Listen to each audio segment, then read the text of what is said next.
When I turned 70, I thought it was finally time to bring the family together for a special Thanksgiving dinner. I had spent the entire week planning, cooking, and decorating. The turkey was perfectly golden, the mashed potatoes were creamy, and the cranberry sauce glistened just right. My living room was filled with the warm glow of candles, and I placed the family's favorite dishes on the table, setting a spot for everyone. I even bought a new centerpiece, one that would make everyone smile. I wanted this day to be perfect, to remind them of what family meant. But when the clock struck 4 p.m., and the doorbell rang, I had no idea what was coming. My son, Jack, and his wife, Emily, walked in, and I greeted them with a smile. They both seemed distant, their usual cheerful selves nowhere to be found. "Mom, this looks great," Jack said, but his words felt rehearsed, like he was reading from a script. Emily nodded, but her eyes darted around the room, avoiding mine. I didn't let it bother me. I still believed that we could have a wonderful meal together. We sat down at the table, and I began passing the food, eagerly awaiting the warmth that should come from these family moments.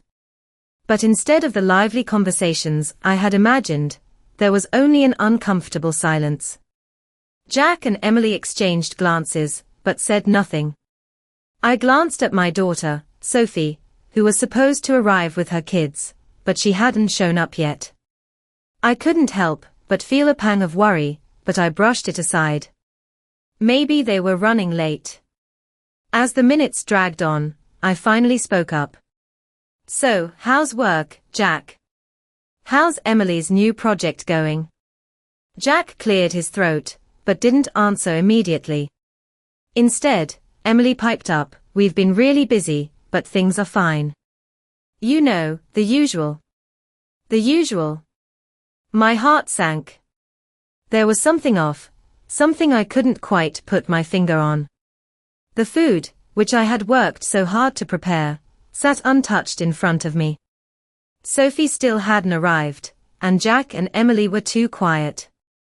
I felt myself shrinking in the chair, the weight of the silence pressing down on me. And then, as I tried to offer some conversation, Jack finally said, "Mom, we think it's time we talked." The words felt like a punch in the stomach. Time to talk. About what? Before I could react, Emily added, "We've been meaning to tell you, but we think it might be better if you start considering moving out." The words echoed in my head, each one louder than the last. I stared at them, unable to speak. I hadn't heard what I thought I had. "What do you mean, move out?" I asked, my voice barely above a whisper. Jack didn't meet my eyes. "It's just, the house is too big for you now, Mom. You need to think about your future." The words hit me like a brick. I was being told to leave. To leave the home I had lived in for decades. The home my husband and I had built together. But I didn't say anything. I just nodded, a tight smile pulling at the corners of my mouth. They thought I wouldn't react. But I wouldn't give them the satisfaction of seeing my pain.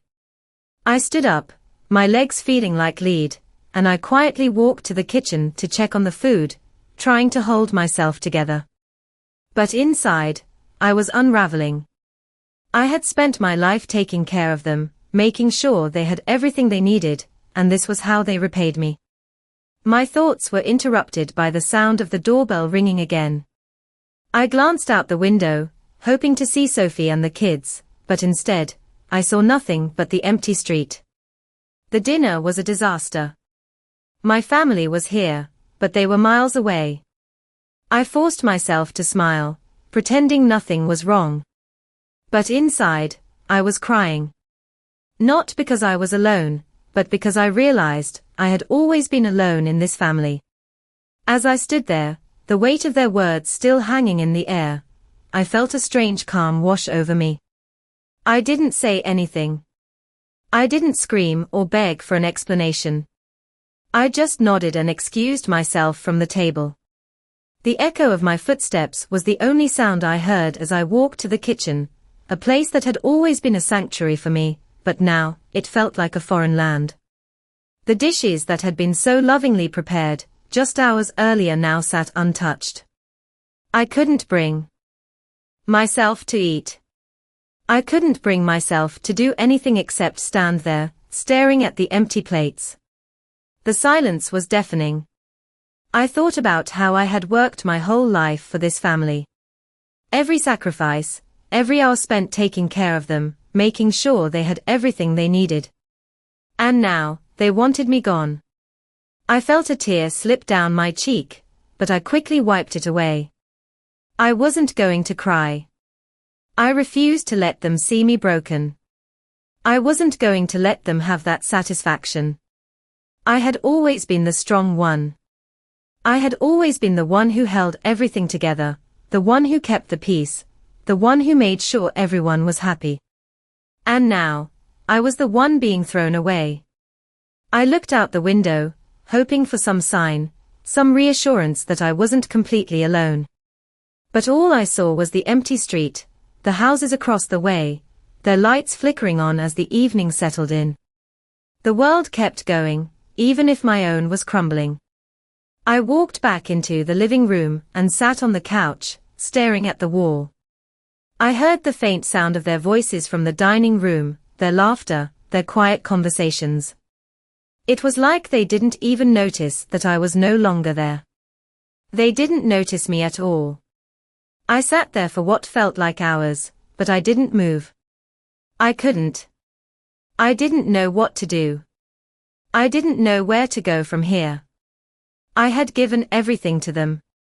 And now, they were throwing me out like I was nothing. I heard the front door open, and I knew it was them leaving. Jack and Emily didn't say goodbye. They didn't even glance my way as they walked out. I was invisible to them. I heard the car start in the driveway, and for a moment, I thought I might hear Sophie's voice, the sound of the kids running in, but there was nothing. Just the hum of the engine fading into the distance. And then, there was complete silence. I sat there alone, the weight of their absence pressing down on me, suffocating me. I felt the tears coming now, but I didn't let them fall. I couldn't. Not now. Not in front of them. I stood up and walked to the window, watching the car disappear down the street. I knew that I would never be able to forget this moment. They had taken everything from me. My family. My home. My place in their lives. And all they had left for me was silence. The next morning, I woke up to an empty house. The kitchen, which had been bustling with activity just the day before, was now silent. I could hear the hum of the refrigerator and the soft tick of the clock on the wall, but there was no chatter, no footsteps. It was as if the life had been drained out of this place. I walked into the kitchen, my heart heavy, and started cleaning up the remnants of last night's dinner. The uneaten turkey, the untouched cranberry sauce, and the half-finished bottle of wine, it all sat there, a stark reminder of what had happened. I tried to keep my hands steady as I washed the dishes, but they trembled slightly. I wasn't sure if it was from the exhaustion, or the crushing realization of what my family had done. I had spent my entire life taking care of them, making sure they had everything they needed. And now, in the blink of an eye, they had decided that I wasn't worth their time anymore. I couldn't shake the feeling of being discarded, like some old piece of furniture that had outlived its usefulness. I stood at the sink, staring at the plates, lost in thought. The more I thought about it, the angrier I became. How could they do this to me? After everything I had done for them, how could they just turn their backs on me like this? I felt a wave of resentment rise within me, but I pushed it down. I wasn't going to let them see me angry. I wasn't going to give them the satisfaction. But even as I told myself this, I couldn't stop the tears from welling up. I wiped my eyes quickly, as if to erase the weakness, but the truth was, I felt broken. Not because they had left me alone, but because I had allowed it to happen. I had spent so much of my life trying to keep everyone else happy that I had forgotten about myself. And now, as I stood in this empty house, I realized how much I had given away. The sound of the front door opening snapped me out of my thoughts. I looked up, expecting to see Jack or Emily, but no one was there. Just the silence. I walked to the window and looked out at the empty street. There was nothing. No sign of them. No phone call. No message. Just silence. It was as if they had all disappeared. I closed the blinds and sat down in the living room, the quiet settling around me like a thick fog. I didn't know how much longer I could stay in this house. I didn't know how much longer I could pretend that everything was fine. But I knew one thing for sure. I couldn't keep living like this. I had to do something. I had to find a way out of this emptiness. I couldn't stay here, waiting for a family that had already forgotten about me. The days that followed felt like a blur. I woke up each morning to the same silence, the same empty house. It was as if the world had moved on without me. I kept myself busy, cleaning, organizing, doing everything I could to fill the time. But no matter how much I cleaned, the emptiness of the house lingered, a constant reminder that I was alone. The phone never rang. No one stopped by. Not even a simple text message. It was as if I had never mattered to them in the first place. I spent the next few days looking through old photo albums, trying to hold on to the memories of when things were different, when my family was close, when we laughed together at the dinner table.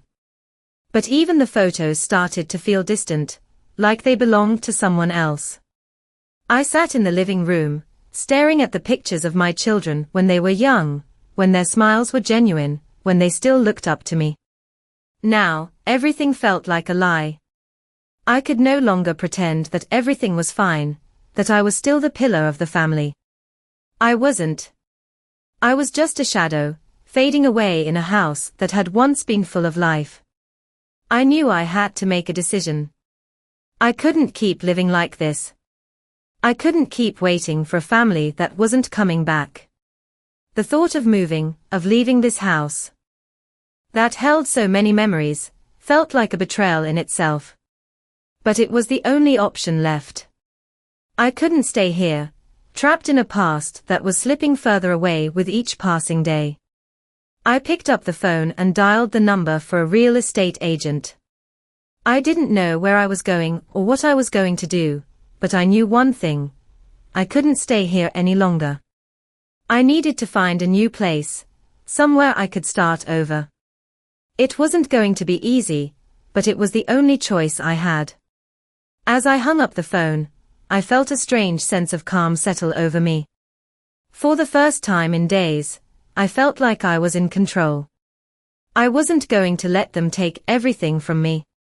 I was going to take back what little I had left.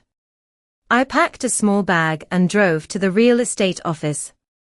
I didn't know where my future was headed, but I knew I couldn't wait for them to decide for me. I was done being invisible. I was done being forgotten. I was going to find my place again. The next few days passed in a blur of moving boxes and uncertainty. I found myself packing up my life, carefully folding clothes and organizing the few items I wanted to take with me. There was a strange sense of finality in it, like I was closing a chapter of my life that I could never return to. The house that had once been filled with laughter and warmth now felt like a stranger to me. I walked through the empty rooms, each one holding a memory that I was leaving behind. The kitchen, where I spent countless hours cooking for my family, was now silent. The living room, where we gathered for holidays, was empty.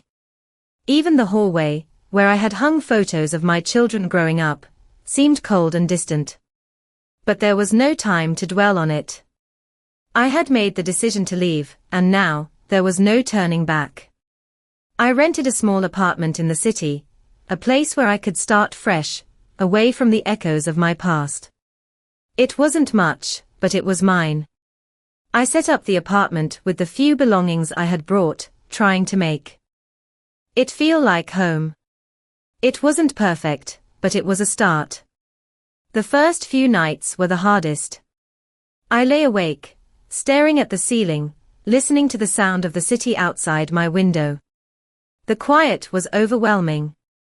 I missed the sounds of my family, the bustle of everyday life, the way the house used to feel alive. But slowly, as the days passed, I began to adjust. I started taking walks around the neighborhood, exploring the small cafes and parks nearby. I even joined a book club, something I had always wanted to do, but never had the time for. It felt strange, but also freeing. For the first time in years, I wasn't constantly worried about what everyone else needed. I was finally taking care of myself. And then, one afternoon, I received a call. It was from my son, Jack. His voice was softer than I remembered, hesitant. "Mom, I know we haven't talked much lately, but I wanted to check on you." I felt a knot in my stomach. I wasn't sure how to respond. Was this genuine concern, or just another attempt to placate me? "I'm fine, Jack." "Really?" I said, trying to keep my voice steady. There was a long pause on the other end of the line. I'm sorry, Mom," he finally said. "I know I haven't been the best son. I've been caught up in my own life, and I didn't realize how much I hurt you." I didn't know what to say. The words were too little, too late. But I didn't want to fight. I just wanted peace. "It's okay," I replied, my voice barely above a whisper. "I'm doing just fine." The conversation ended with no promises, no grand gestures. But as I hung up the phone, I realized something. It didn't matter anymore. I was no longer dependent on their approval or their love. I had found my own path, and that was enough. The days turned into weeks, and slowly, I began to find a rhythm to my new life. The apartment that once felt foreign and empty started to take shape. I arranged my furniture, just the way I liked it. I hung up a few pictures of the grandchildren, those rare, precious moments that still felt like they belonged to me. I went out for walks, and with each step, I felt a little lighter, a little freer. The city was bustling around me, full of life, and for the first time in months, I felt like I could breathe again. I didn't need anyone's permission to live. I didn't need anyone's approval. But still, the phone calls from my son, Jack, came. Every few days, he would check in, asking if I was okay. His voice was softer each time, more sincere. I could hear the guilt in his words, but I wasn't sure if I could forgive him yet.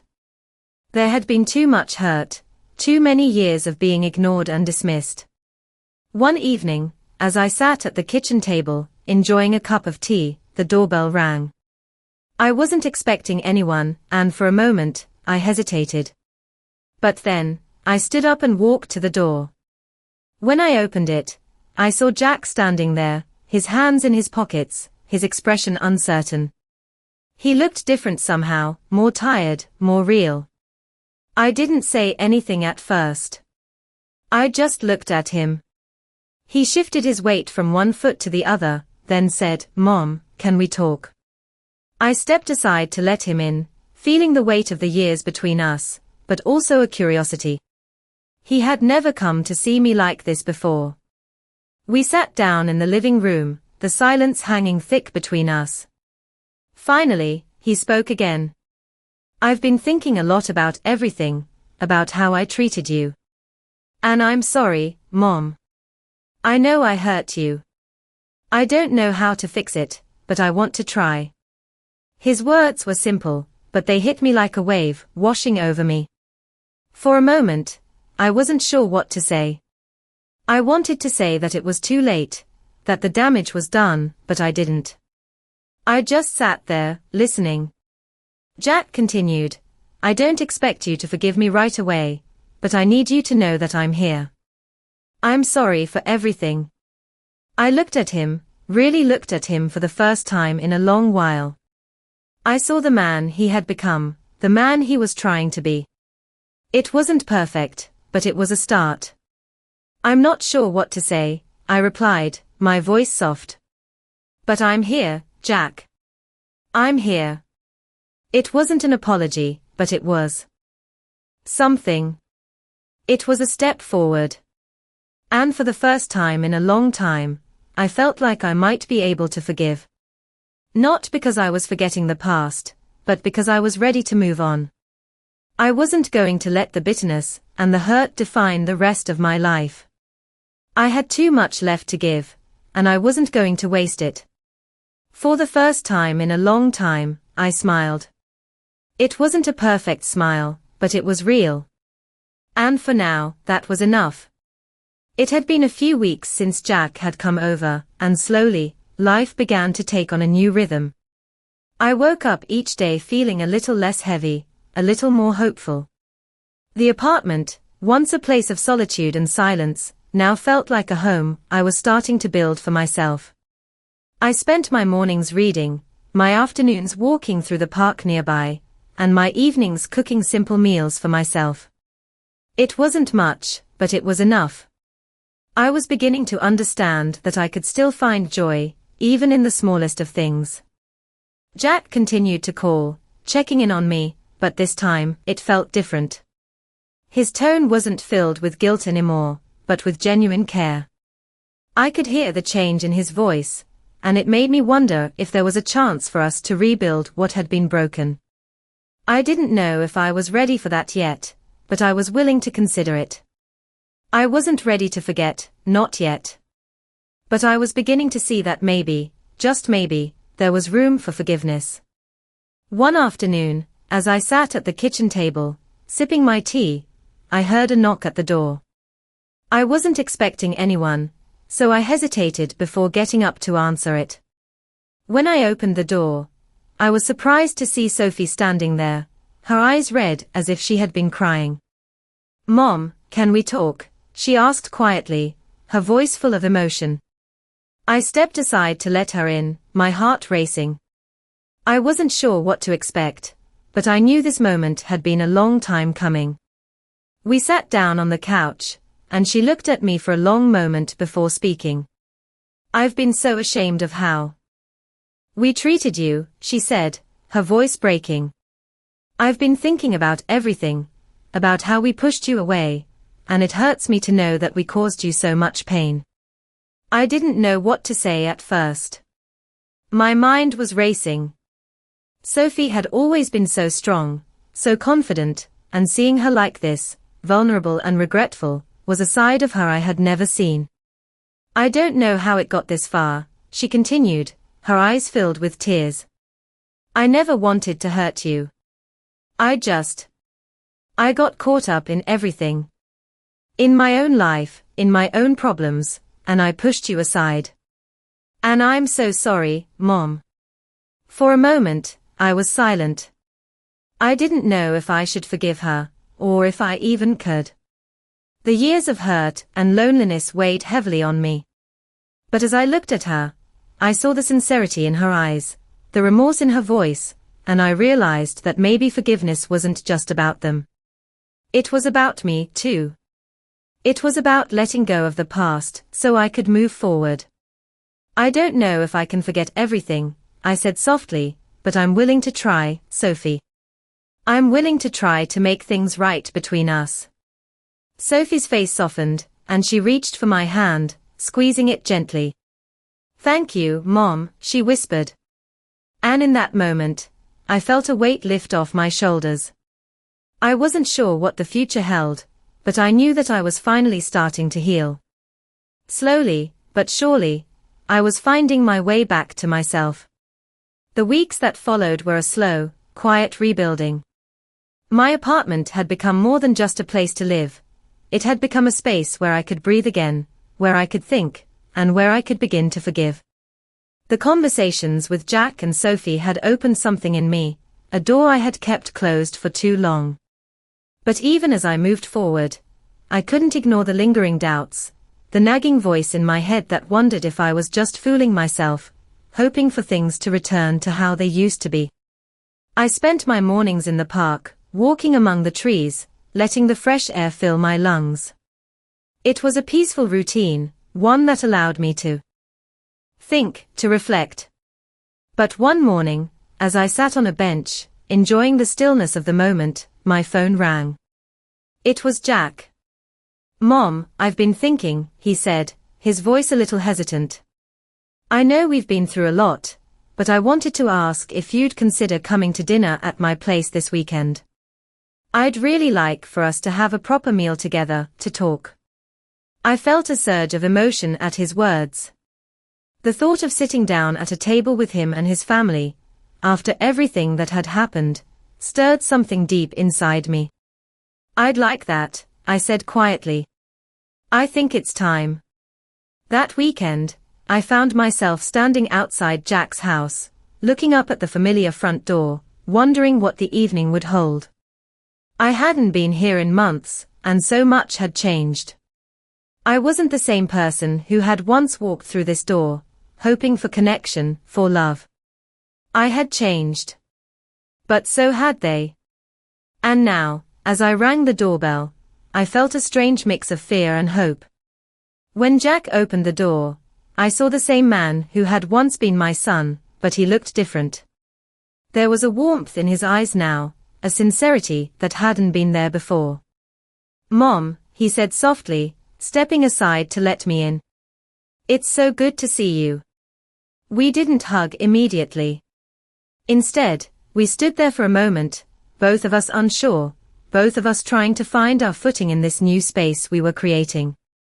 "It's good to be here," I replied, my voice steady but soft. Inside, the house felt different too. There was a sense of calm, a feeling of openness that I hadn't noticed before. Jack had set the table for dinner, and as we sat down, I felt a quiet sense of peace settle over me. We didn't dive into heavy conversation right away. Instead, we ate, and the silence between us wasn't uncomfortable. It was the kind of silence that comes with understanding, with mutual respect, with a shared hope that things could get better. As the evening wore on, Jack and I talked about the past, about the mistakes we had made, about the things we had lost and the things we were trying to regain. There was no anger, no resentment, just two people trying to rebuild a relationship that had been broken. When dinner was over, and the dishes were cleared away, Jack looked at me and said, "Mom, I know I can't change the past, but I want you to know that I'm here now. I want to be a better son to you. I've learned so much from everything that's happened, and I'm ready to make things right." I looked at him, and for the first time in a long while, I felt hope. Hope that we could fix this, that we could find a way to move forward together. "I'm here too," I said, my voice steady but full of emotion. "I'm here." The evening ended with a quiet embrace, and as I left Jack's house that night, I realized that the past didn't have to define the future. We could heal. We could grow. And for the first time in a long time, I felt like I wasn't alone anymore. As the weeks passed, I began to settle into a new rhythm. The apartment that had once felt so foreign now felt like a true home. I was still getting used to living alone, but the silence didn't feel so overwhelming anymore. I spent my days doing things I hadn't had time for before, reading books I'd always wanted to dive into, gardening in the small patch of dirt behind the building, and even taking long walks through the city, letting the bustling streets remind me that life still moved forward, whether I was ready or not.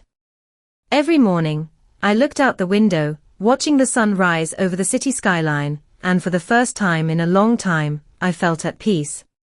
I didn't need anyone's approval. I didn't need to wait for anyone to validate my existence. I was starting to realize that I could make it on my own. Jack still called, still checked in, and we had started talking more frequently. He was trying, really trying, to make up for the years he had ignored me.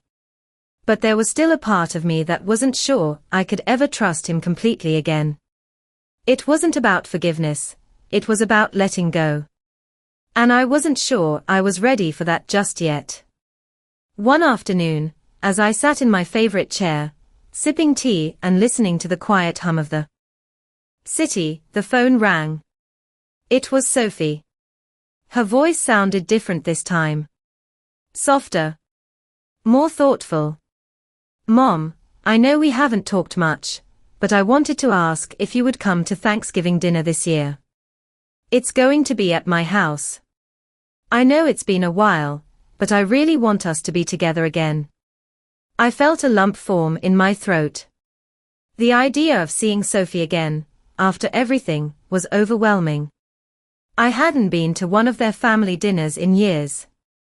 My first instinct was to say no, to protect myself from the hurt. But I realized something. I couldn't keep hiding. I couldn't keep running from the possibility of healing. I'd like that, I said softly, my voice steady but unsure. I'll come. The days leading up to Thanksgiving felt both long and short. I spent them preparing, mentally, emotionally, and physically. I bought a pie, the one Sophie always used to love, and carefully packed it in a box. I had no idea what I would say when I arrived. I didn't know if things would be awkward, or if we would fall back into old patterns. But I knew that it was time to take a step forward, no matter how uncertain it felt. When I arrived at Sophie's house, it was warm and inviting, just like I remembered. There were decorations, the scent of roasting turkey, and the familiar hum of family life. Sophie greeted me at the door, her eyes soft with emotion.